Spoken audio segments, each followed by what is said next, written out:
Hello everyone, welcome to the कुंजाई training session. और आज मैं आपके सामने बहुत इंपॉर्टेंट टॉपिक लेके आया हूँ। बहुत इंटरेस्टिंग टॉपिक है ethics in the work place. जो हम डे टू डे लाइफ में, जो अपने वर्क प्लेस में हम कैसा व्यवहार करते हैं और कैसा व्यवहार हमारा होना चाहिए, आज हम उसके बारे में कुछ पॉइंट्स डिस्कस करेंगे। So it will be very interesting. What is, first of all let's say what is ethics, या जो हमारा व्यवहार है वो क्या है। Knowing the difference between right and wrong, सही और गलत का पता होना, उसके बारे में जानना। Deciding what to do right under the pressure, यानी अंडर प्रेशर भी हमें सही काम ही करना है। इस तरह के ethics. Assume people are trying to do their best, हमेशा लोगों के ऊपर विश्वास कि लोग अपनी कैपेबिलिटी के हिसाब से काम कर रहे हैं। Ethical issues are not clear cut, means ethics हर पर्सन की अलग अलग हो सकती है। हर एक का जो व्यवहार है वो अलग अलग हो सकता है, लेकिन हमें वर्क प्लेस में कैसा व्यवहार करना है जिससे कि हम इफेक्टिव हो सकें और अपने काम को बेहतरी से कर सकें। क्या क्या होने चाहिए, let's say first one, always put the company first. हमेशा जहां आप काम करते हो, जिस एरिया में, जिस कंपनी में भी आप काम करते हो, वो प्रायोरिटी होनी चाहिए। राइट?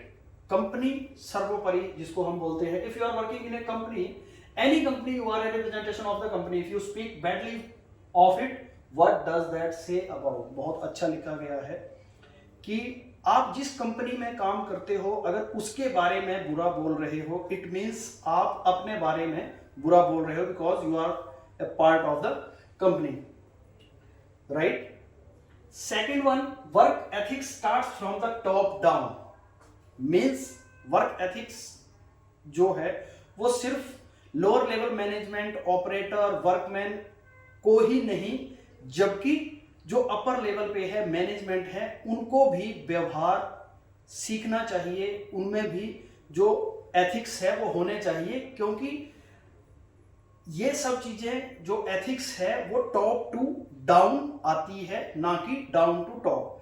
आपके कोलीग्स, आपके पीयर्स या आपके जो सबऑर्डिनेट्स हैं वो आपको फॉलो करते हैं, आपकी आदत, आप कैसे बातचीत करते हो, यानी वो आपसे ही सीखेंगे, नोइंगली और unknowingly.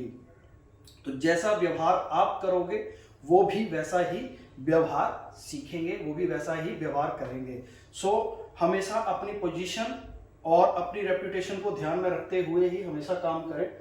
Don't waste company time. ये कोई बताने वाली बात नहीं है कि आप अगर 8 घंटे मिले हैं तो 8 घंटों का सही यूटिलाइजेशन वो कंपनी के फेवर में भी होगा और हमेशा आपके फेवर में भी रहेगा, क्योंकि आप वो जो 8 घंटे या जो भी आपका ड्यूटी टाइम है, आप उससे 2 चीजें डेवलप कर रहे हो, एक अपनी स्किल, एक अपना एक्सपीरियंस, और एक कंपनी के लिए आप एज ए एसेट यूज हो रहे हो, और आप कंपनी के ग्रो के लिए भी आप काम कर रहे हो।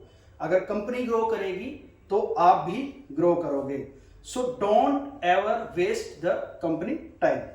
सो this is the third one, avoid being the office gossip. बहुत सारे लोग अननेसेसरी गॉसिप या गॉसिपिंग, गपशप जिसको हम हिंदी भाषा में बोलते हैं, गपशप में लीन हो जाते हैं। इधर उधर की बातें, आज घर में क्या हुआ, आज मैंने ये किया, कल मैंने ये किया था, आज मैं।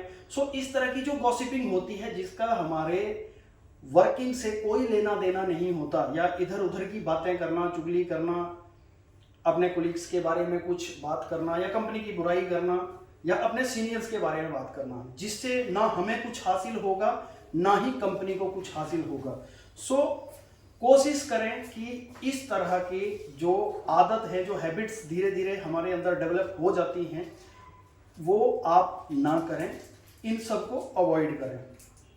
Next is respect other and yourself. अगर आप दूसरों की इज्जत करोगे, दूसरों की रिस्पेक्ट करोगे, तो दूसरे लोग भी आपकी इज्जत करेंगे। मीन्स अगर आपके सबऑर्डिनेट को भी अगर आप इज्जत देते हो तो वो भी आपको इज्जत देंगे। जरूरी नहीं कि आप अपने सीनियर्स को ही इज्जत दो और जो आपके सबऑर्डिनेट हैं या आपके जो अंडर काम करते हैं आप उनको तू तड़ाक में या अननेसेसरी जो ऐसे हॉट वर्ड्स जो नहीं बोलने चाहिए अगर आप ऐसा बोलते हो तो उससे भी आपका व्यवहार, आपका एथिक्स झलकता है। सो कोशिश करो कि हर एक पर्सन की रिस्पेक्ट करो ताकि बदले में आपको भी रिस्पेक्ट मिल सके। ये कुछ एथिक्स हैं। B culturally sensitive. फ्रेंड्स, जब हम कहीं काम करते हैं तो बहुत सारे कल्चर के लोग एक साथ काम करते हैं, अलग अलग धर्म से, अलग अलग एरिया से, अलग अलग समुदाय से। तो हमें कल्चरली सेंसिटिव होने का मतलब ये है कि आप कभी भी क्षेत्रवाद, भाषावाद या किसी के भी धर्म संप्रदाय के ऊपर कभी कोई बात ना करें। इससे भी आपका व्यवहार जो है, जो आपकी संस्कार हैं या आपका व्यवहार है वो छलकता है। सो इस तरह का कल्चरली सेंसिटिव होना चाहिए। मुझे पता होना चाहिए कि अगर कोई किसी एरिया से बिलोंग करता है या कोई लैंग्वेज बोलता है, सपोज पहाड़ी या पंजाबी या तमिल, तेलुगु, तो कभी भी इस तरह के मजाक करना या उसकी भाषा को लेकर मजाक करना या अमर्यादित हो जाना उन सबको लेके, इस तरह का कभी भी व्यवहार हमें नहीं करना चाहिए। Next is maintain a neat work place. स्वच्छता या सफाई जिसको हम बोलते हैं, जितना व्यवस्थित आपका वर्क प्लेस होगा आप भी उतने ही व्यवस्थित लगोगे। और लोग बहुत छोटी छोटी सी चेक पॉइंट्स होते हैं जिनसे आपके व्यवहार को, आपके बारे में जज करते हैं, आपको ऑब्जर्व करते हैं। सो उसमें से एक है आपका एरिया, आपका सराउंडिंग। आप जितना साफ सुथरा अपने वर्क प्लेस को रखोगे उतना ही आप व्यवस्थित लगोगे, राइट। सो हमेशा अपने एरिया को 5S भी हम बोलते हैं, sort, sweep, standardise, shine and sustain. So इस तरह का जो कल्चर है आपको वो डेवलप करना है अपने आसपास।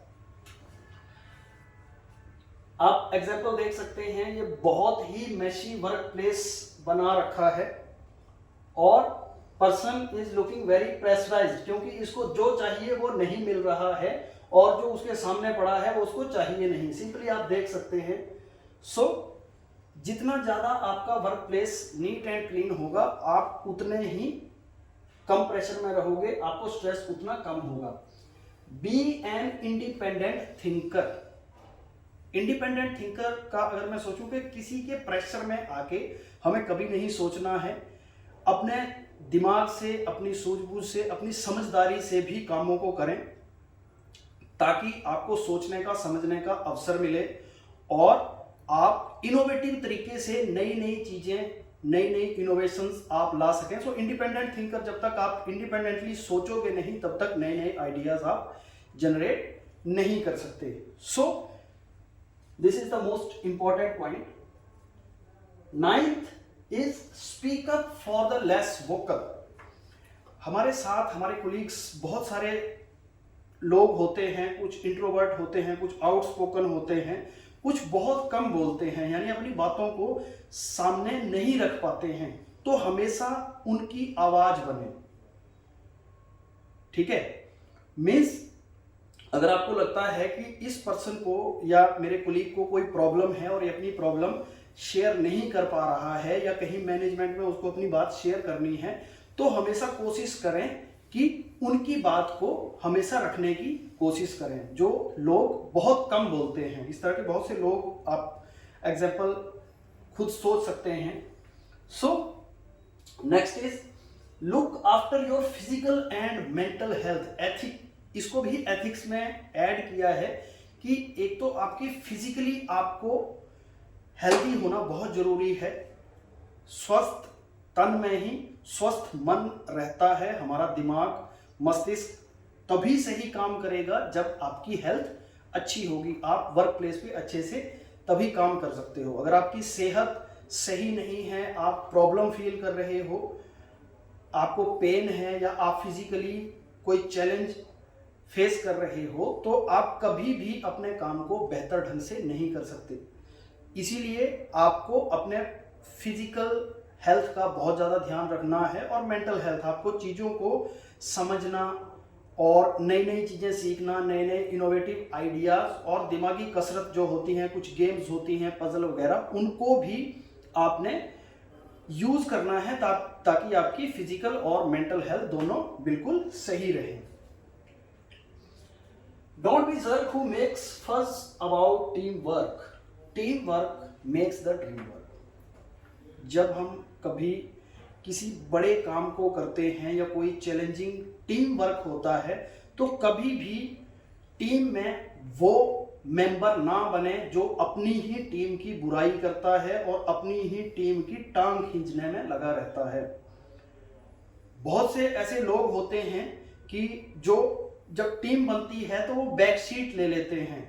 अगर उनको लीडर नहीं बनाया या उनको कोई उनके मन मुताबिक रोल नहीं मिला, तो वो बैक सीट ले लेंगे और अपनी टीम को ही ऑब्जर्व करना स्टार्ट कर देते हैं कि चलो मैं देखता हूं अब ये कैसे होगा। इस तरह का व्यवहार भी एक्सेप्टेबल नहीं होता, आप दुर्व्यवहार वाली श्रेणी में आ जाओगे। सो हमेशा जो भी रोल रिस्पॉन्सिबिलिटी आपको एक टीम में मिलती है, आपको अपनी रिस्पॉन्सिबिलिटी अच्छे से निभानी है और टीम को जो आपको रोल मिला है वो परफेक्ट वे में करते हुए आपको टीम को आगे ले जाना है, right.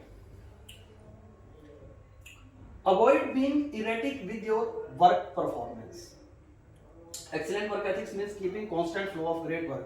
If you are erratic and all over the show, people will not able to trust that you will deliver the goal. You want picked up for promotion, you want getting staff member of the month, and you certainly want getting a raise anytime soon. Means कभी भी इस तरह से काम ना करें कि मैंने ये काम किया है तो मुझे अभी इसका इनाम चाहिए या मुझे अभी इसके बारे में जो रिवॉर्ड है वो चाहिए। अपनी रोल रिस्पॉन्सिबिलिटी को बिल्कुल अच्छे से उसका निर्वहन करते हुए आपको लॉन्ग टर्म के बारे में सोचना है। No matter how rich, cool, educated और the talented you believe you are, how you treat people ultimately tells all. Integrity is everything. सम्मान, मान और जो हमारा जिसको हम कॉमन लैंग्वेज में जमीर या ईमान बोलते हैं, integrity. B accountable for your work. आप अपने काम के लिए आपको जवाबदेही भी होनी चाहिए कि जो काम मेरा है उसकी जवाबदेही भी मेरी है। जब आप किसी काम की अकाउंटेबिलिटी लोगे तभी उसको आप काम को अपना समझते हुए उसकी ऑनरशिप, एज ए ऑनरशिप, जब आप किसी भी काम को करोगे तो आप उसमें परफेक्शन ला सकते हो। So always be accountable for your work. Accountability is, I thought this smile button would make the champ a happier place. Now this is accountability. Are you trying to confuse me? Modelling accept performance. So accountability एक तरह की जवाबदेही, यानी जो आपने काम किया है उसके रिजल्ट्स की जवाबदेही भी हमेशा आपकी होनी चाहिए। Don't procrastinate. प्रोक्रेस्टिनेशन वर्ड जो है वो है अननेसेसरी डिलेइंग द थिंग्स। जो चीज मैं आज कर सकता हूं, जो काम मैं आज कर सकता हूं, मैं उसको अननेसेसरी डिले करता जाऊंगा और उसको तब करूंगा जब बिल्कुल ही सिर के ऊपर आ जाएगा कि अब ये काम करना ही पड़ेगा। So that is called procrastination, right. So ये कभी नहीं करना चाहिए। जितना टाइम आपको काम करने के लिए मिला है, अगर आप स्टार्टिंग से ही उस पर काम करना शुरू कर दें तो आप उसको बिल्कुल परफेक्ट वे में कर सकते हो। प्रोक्रेस्टिनेट हम करते क्यों हैं? Procrastination often comes as a part of everlasting struggle with the self control and discipline. We put off our task and set aside our goal because it is hard to make ourselves to do things when we don't feel like it or have an idea we might do it better if we did it tomorrow. Procrastination मैंने आपको बताया कि अगर आपको पता है कि आप एक काम एक दिन में कर सकते हो और आपके लिए एक वीक है, आपको एक वीक बाद वो काम डिलीवर करना है। सो आप क्या करोगे, 5 दिन इंतजार करते हो और लास्ट दिन उस काम को करते हो।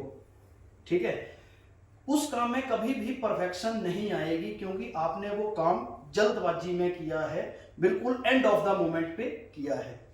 सो अगर हम वो पहले ही काम कर लेते, जो भी काम था हम क्या कर सकते थे, उसको परफेक्ट कर सकते थे। सो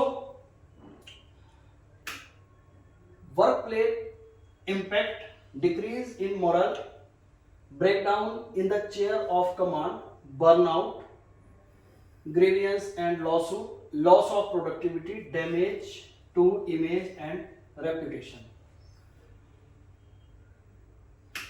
अगर आप एथिकली, जिसको अभी मैंने एथिक्स की बात करी, अगर आप एथिकली एक्टिव नहीं हैं या आपका व्यवहार अच्छा नहीं है, उसके बहुत सारे लॉन्ग टर्म कंसिक्वेंसेस होते हैं जो हम डिस्कस करेंगे। डिक्रीज इन मोरल, जो आपका एक सम्मान है या मान है वो आप खो सकते हो। कमांड जो आपकी टीम के ऊपर होनी चाहिए वो भी डिक्रीज हो जाएगी। बर्नआउट मीन्स स्ट्रेस्ड आउट, एक स्टेज आती है कि स्ट्रेस इतना हो जाता है कि अब हम काम करना ही बंद कर देते हैं कि अब मैं इससे ज़्यादा कुछ नहीं कर सकता। ग्रीवियंसेस एंड लॉसूट, आपको बहुत सारी प्रॉब्लम हो सकती हैं, राइट, माफ़ी वगैरह मांगनी पड़ सकती है, प्रोडक्टिविटी इससे लॉस होती है और आपकी जो इमेज और रेपुटेशन है वो भी आपकी इससे खराब हो सकती है। So friends, this is the work ethics which I talked about and hope कि आप ये सब आदतें अपने जीवन में अपनाओगे और अपना जो वर्क प्लेस पे व्यवहार है उसको और अच्छा करोगे। Thank you.